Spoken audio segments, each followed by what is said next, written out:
খুনি সরকার আমাদের ভাইদেরকে বারবার খুন করতেছে।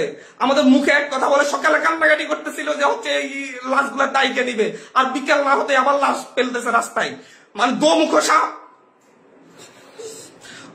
সাপ সকালে এক কথা বলে বিকেলে আরেক কথা বলে। আমাদের সাথে বলেছিলাম যে আমাদের সাথে 14 তারিখ 15 তারিখে আমাদের সাথে বসেছিলেন, ওনার সাথে আলোচনা করবেন, কিন্তু তারপরে দেখা গেছে তারপর থেকে আমাদের ভাইদের উপর হামলা করা শুরু করছে। উনি একটা নৃশংসতা চালাচ্ছে বাংলাদেশে, কোন ভয়ঙ্কর একটা অবস্থা বাংলাদেশে বিরাজ করতেছে।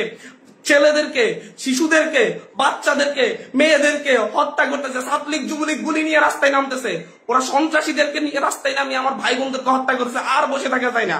আমরা সারা দেশের ছাত্র, নাগরিক, অভিভাবক যে অবস্থানে আছেন, মা বোন প্রত্যেককে বলবো আগামীকাল থেকে আপনারা প্রত্যেকে রাজপথে থাকবেন, প্রত্যেকে প্রতিটা বাড়ি থেকে রাজপথে থাকবেন। আপনারা কেউ ঘরে বসে থাকবেন না, এটা আপনাদের দায়বদ্ধতা। আপনাদেরকে বলতেছি প্রতিটা লাশের রক্তের প্রতি আপনাদের দায়বদ্ধতা আছে, প্রতিটা শহীদের রক্তের প্রতি আপনাদের দায়বদ্ধতা আছে।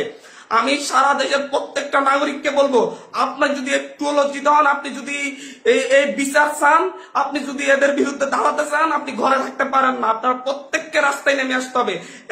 প্রতিটা সিঙ্গেল মানুষকে আপনি প্রয়োজন আপনার বিল্ডিং এর নিচে এসে অবস্থান করুন, বিল্ডিং এর সবাই মিলে, বিল্ডিং কমিটি, প্রতিটা ভবনের কমিটির আপনারা মিটিং ডাকুন, মিটিং ডেকে সিদ্ধান্ত নিন, সবাই একত্রিত হয়ে নামবেন। প্রতিটা মহল্লায় মহল্লায় আপনারা সিদ্ধান্ত নিন, আপনারা প্রত্যেকে একত্রিত হয়ে নামবেন, রাস্তায় থাকবেন যতক্ষণ পর্যন্ত এই রক্তখ্যাগো তার কাজ বন্ধ না করে এবং এই রক্তখ্যাগো যেন না থাকতে পারে। স্পষ্ট বার্তা। বারবার ছাত্রদেরকে হত্যা করবে, নাগরিকদেরকে হত্যা করবে, বারবার এই দেশের মানুষকে হত্যা করবে, আবার সেই ক্ষমতায় বসবে, আমার ট্যাক্সের টাকায় গাড়িতে চলবে।